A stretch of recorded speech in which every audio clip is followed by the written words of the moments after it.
میں جاتے ہیں رکوع میں، اور اس وقت ہم کیا پڑھتے ہیں؟ سبحان ربی العظیم، پاک ہے میرا رب جو بہت بڑا ہے، میں تو بہت چھوٹی ہوں، میں تو جھکی ہوئی ہوں، بڑا تو وہ ہے۔ عملی طور پہ اپنے آپ کو پریکٹیکلی فزیکلی اپنے آپ کو بینڈ کر کے، اور پھر انسان اللہ کی عظمت کی بات کرتا ہے، سبحان ربی العظیم۔ اور یہاں پر ایک دعا بھی پڑھی جاتی ہے، سبحانک اللہم ربنا وبحمدک اللہم اغفر لی، اور یہ دعا بھی نبی صلی اللہ علیہ وسلم سے ثابت ہے۔ یہ پہلی دعا اور دوسری دعا یہ دونوں ہی مشکات سے ہیں۔ یہ جو دعا ہے سبحانک اللہم ربنا وبحمدک اللہم اغفر لی، یہ پہلے درجے کی دعاؤں میں سے ہے، اس کو بھی پڑھ سکتے ہیں۔ اور اس کا معنی کیا ہے؟ پاک ہے تو اے اللہ، اے ہمارے رب، اور تعریف تیرے ہی لیے، اللہ میاں مجھے بخش دے، میں تیرا عاجز بندہ، تو میری بخشش کر۔ ہم یوں بھی کر سکتے ہیں 3 دفعہ سبحان ربی العظیم پڑھ کے چوتھی دفعہ یہ پڑھ لیں۔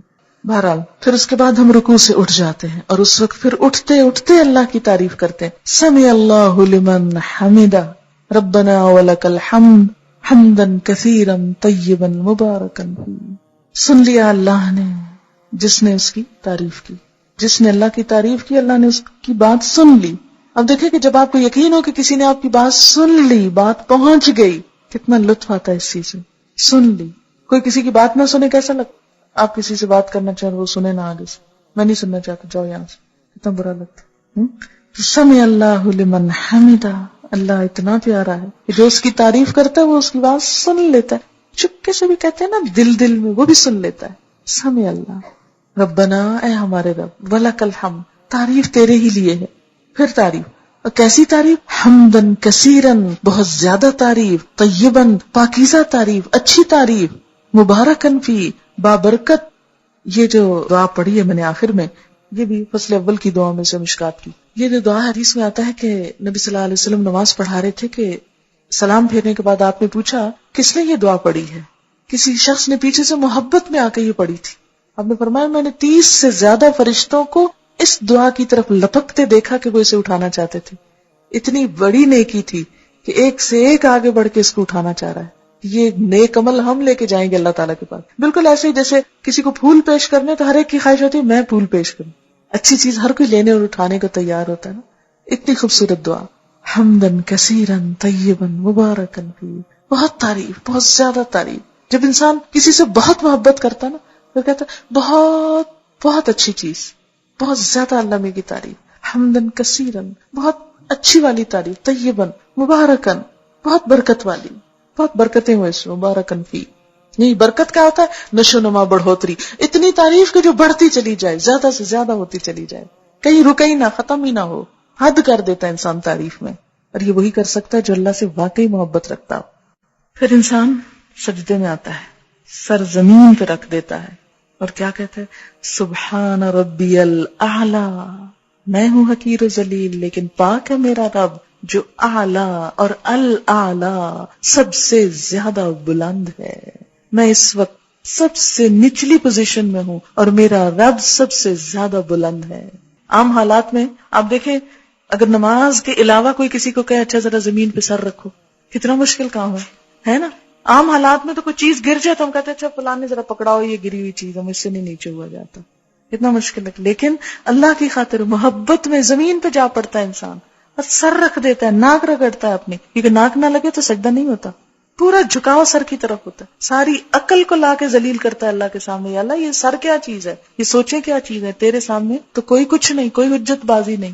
حدیث میں آتا ہے کہ بندہ سجدے کی حالت میں اللہ کے سب سے زیادہ قریب ہوتا ہے، سب سے زیادہ قرب کی حالت ہے، وسجد واقترب، سجدہ کرو قریب ہو جاؤ، سبحان ربی الاعلی۔ اور اس وقت انسان پھر کیا کرتا ہے؟ وہی دعا دوبارہ پڑھ سکتا ہے، سبحانک اللہم ربنا وبحمدک اللہم اغفر لی۔ یہاں سے کیا ہوا؟ یعنی کھڑے ہو کے جو نماز شروع کی تھی سجدے میں پہنچ کے اپنی ٹاپ پہ پہنچ گئی، عاجزی کی انتہا ہو گئی، تعریف کی انتہا ہو گئی، دعا کی انتہا ہو گئی، اور انتہا کے اللہم اغفر لی، بخشش ہو جائے۔ اس وقت اللہ کی بڑائی بیان کرتا ہے انسان، اور اسی لیے سجدے کی حالت میں کی ہوئی دعا قبول ہوتی ہے، اور اس وقت انسان بخشش کی دعا مانگ لے اللہم اغفر لی، تو اس سے بڑھ کر اور کوئی خوبی نہیں، کوئی بھلائی نہیں۔ پیک پہ ہوتا ہے انسان اپنی عاجزی کے اور مانگنے کے اور قربت کے اور دعا کے قبول ہونے کے، ہر چیز اپنی انتہا کو۔ عام زندگی میں بھی یہی ہماری سوچ ہونی چاہیے کہ یا اللہ تو بخش دے، بس بخش دے. بخشے گئے تو سب کچھ مل گیا، اور اگر بخشش نہیں کچھ بھی نہیں. پھر کیا کرتے ہیں؟ بیٹھ جاتے ہیں. اللہ اکبر، ہر سٹیپ پہ اللہ اکبر.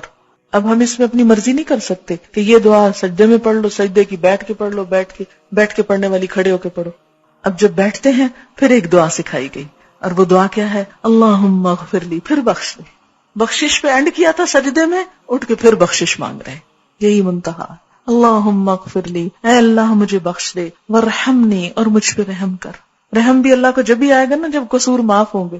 آپ کسی سے توقع رکھ سکتے ہیں کہ کوئی آپ کے ساتھ بھلا کرے جبکہ اس کا دل آپ کی طرف سے میلا ہو، یا وہ آپ سے ناراض ہو، یا آپ نے اس کو ستایا ہوا ہو؟ کیسے بات کرتے؟ نہیں، پہلے بخشے جائیں گے تو پھر ہی رحمت ہوگی. دین معتدل دین ہے، دنیا اور آخرت دونوں کی بھلائیاں مانگنی سکھائی گئی. اللہم اغفر لی ورحمنی، بخشے جائیں گے تو پھر ہی رحمت ہوگی. دین معتدل دین ہے، دنیا اور آخرت دونوں کی بھلائیاں مانگنی سکھائی گئی. اللہم اغفر لی ورحمنی. اور کیا؟ وحدنی. یہ دعا کی ترتیب دو مختلف روایتوں میں فرق ہے، میں اس ترتیب سے جو یہاں لکھی ہوئی پڑھتی ہوں. وجبرنی، میری مجبوری دور کر دے، میرا نقصان پورا کر دے. ورفعنی، اور مجھے بلند کر دے. میں ہوں حقیر، بلند تو ہی ہے، تو مجھے بھی اپنے نام کے ساتھ بلند کر دے. وحدنی، اور مجھے ہدایت دے، راہ دکھا. وعافنی، عافیت دے، صحت دے. ورزقنی، رزق دے. پھر دوبارہ سجدہ، اللہ اکبر. پھر وہی عاجزی، پھر وہی مغفرت کی دعا، پھر اللہ اکبر. اور اسی طرح دوسری رکعت، اور پھر التحیات. اب